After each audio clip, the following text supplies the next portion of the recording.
There may be days when you get up in the morning and things aren't the way you had hoped they would be.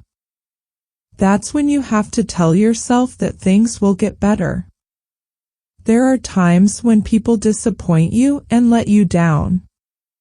But those are the times when you must remind yourself to trust your own judgments and opinions, to keep your life focused on believing in yourself. There will be challenges to face and changes to make in your life, and it is up to you to accept them. Constantly keep yourself headed in the right direction for you. It may not be easy at times, but in those times of struggle you will find a stronger sense of who you are. So when the days come that are filled with frustration and unexpected responsibilities, remember to believe in yourself and all you want your life to be. Because the challenges and changes will only help you to find the goals that you know are meant to come true for you. Keep believing in yourself.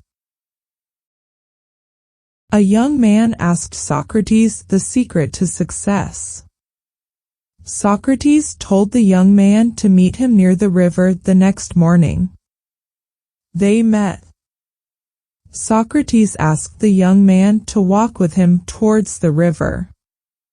When the water got up to their neck, Socrates took the young man by surprise and ducked him into the water. The boy struggled to get out, but Socrates was strong and kept him there until the boy started turning blue. Socrates pulled his head out of the water, and the first thing the young man did was to gasp and take a deep breath of air. Socrates asked, "What did you want the most when you were there?" The boy replied, "Air." Socrates said, "That is the secret to success. When you want success as badly as you wanted the air, then you will get it. There is no other secret. A burning desire is the starting point of all accomplishment. Just like a small fire cannot give much heat, a weak desire cannot produce great results." There was a business executive who was deep in debt and could see no way out. Creditors were closing in on him. Suppliers were demanding payment. He sat on the park bench, head in hands, wondering if anything could save his company from bankruptcy. Suddenly an old man appeared before him. "I can see that something is troubling you," he said. After listening to the executive's woes, the old man said, "I believe I can help you." He asked the man his name, wrote out a check, and pushed it into his hand saying, "Take this money. Meet me here exactly 1 year from today, and you can pay me back at that time." Then he turned and disappeared as quickly as he had come. The business executive saw in his hand a check for $500,000, signed by John D. Rockefeller, then one of the richest men in the world. "I can erase my money worries in an instant," he realized. But instead, the executive decided to put the uncashed check in his safe. Just knowing it was there might give him the strength to work out a way to save his business, he thought. With renewed optimism, he negotiated better deals and extended terms of payment. He closed several big sales. Within a few months, he was out of debt and making money once again. Exactly 1 year later, he returned to the park with the uncashed check. At the agreed-upon time, the old man appeared. But just as the executive was about to hand back the check and share his success story, a nurse came running up and grabbed the old man. "I'm so glad I caught him," she cried. "I hope he hasn't been bothering you. He's always escaping from the rest home and telling people he's John D. Rockefeller." And she led the old man away by the arm. The astonished executive just stood there, stunned. All year long he'd been wheeling and dealing, buying and selling, convinced he had $500,000 behind him. Suddenly, he realized that it wasn't the money, real or imagined, that had turned his life around. It was his newfound self-confidence that gave him the power to achieve anything he went after.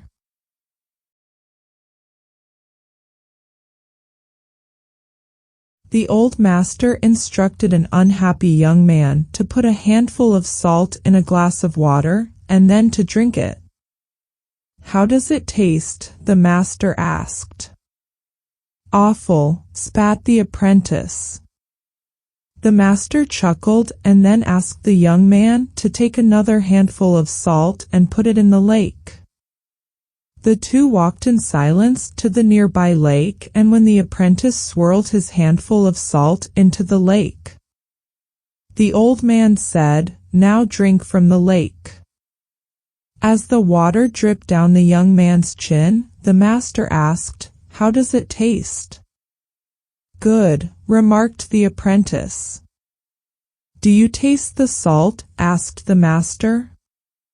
"No," said the young man. The master sat beside this troubled young man, took his hands, and said, "The pain of life is pure salt.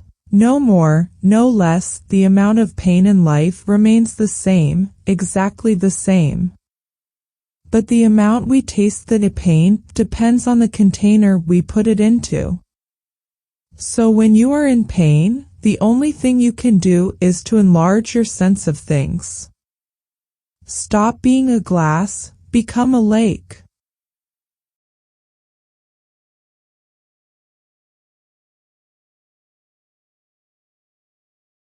A jobless man applied for the position of office boy at a very big company. The employer interviewed him, then a test, clean the floor. "You are hired."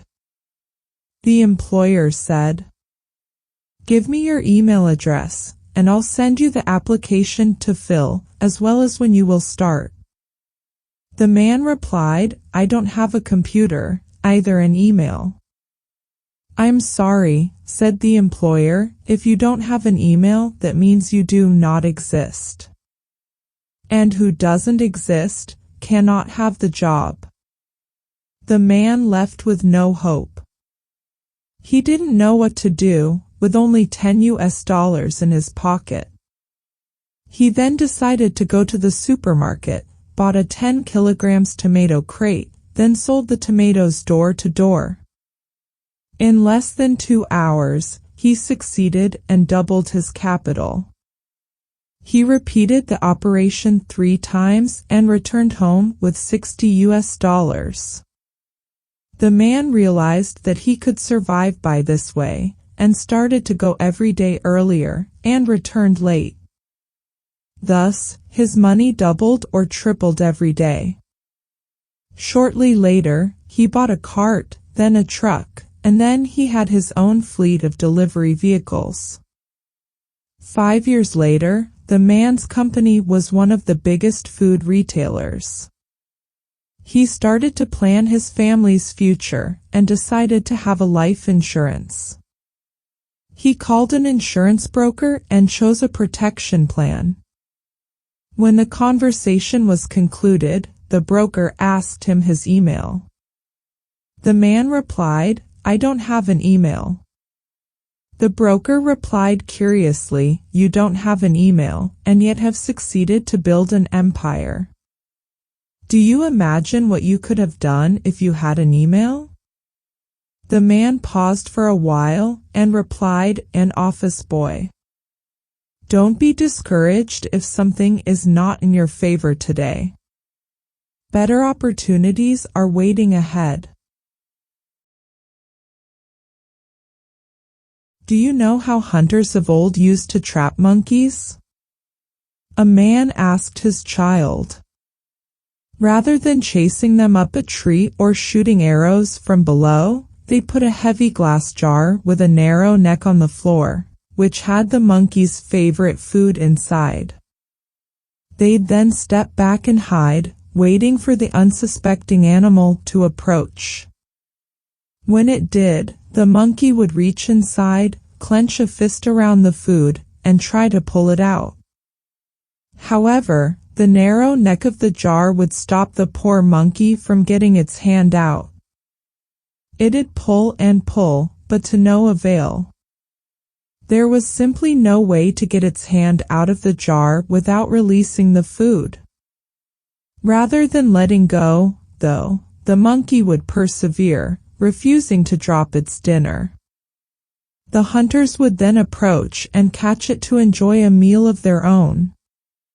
"Don't be like that, monkey," warned the man. "In life, to fight another day and grow as person, you must know when to quit, when to move on, and when to let go of whatever's holding you back. Sometimes you have to let go and give up what you have now in order to receive something better in the future. Don't let stubbornness be your downfall."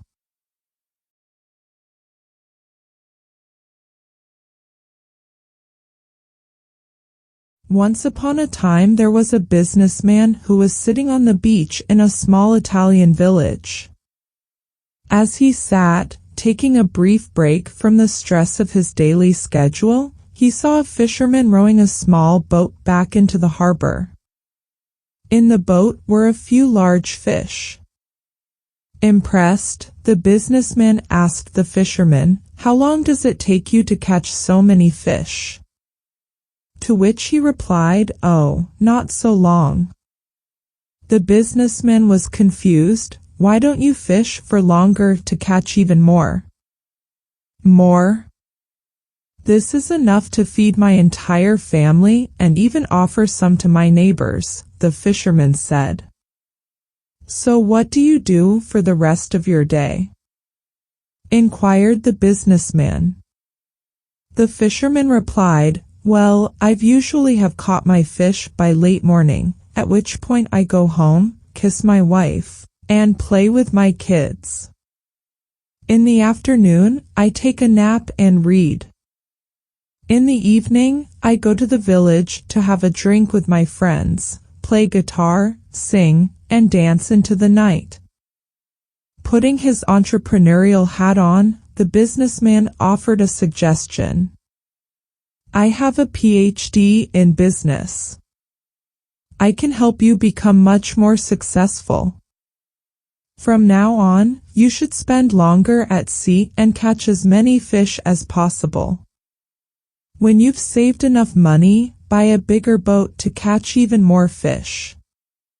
From there, you'll soon be able to buy more boats, set up your own company, build a production plant to can the fish and control distribution, and move to the city to control your other branches." To this, the fisherman asks, "And after that?" The businessman laughs. "After that, you'll be able to live like a king, take your company public, float your shares, and be rich." "And after that?" asks the fisherman once more. "After that, you can retire, move to a house by the sea, wake up early in the morning to go fishing, then return home to play with your kids, kiss your wife, take a nap in the afternoon, and join your friends in the village to drink, play guitar, and dance into the night." Puzzled, the fisherman replies, "But isn't that what I'm doing already? Be content with what you have. Do you really need to keep pushing for more? Stress is often a choice. There's joy and peace in simplicity."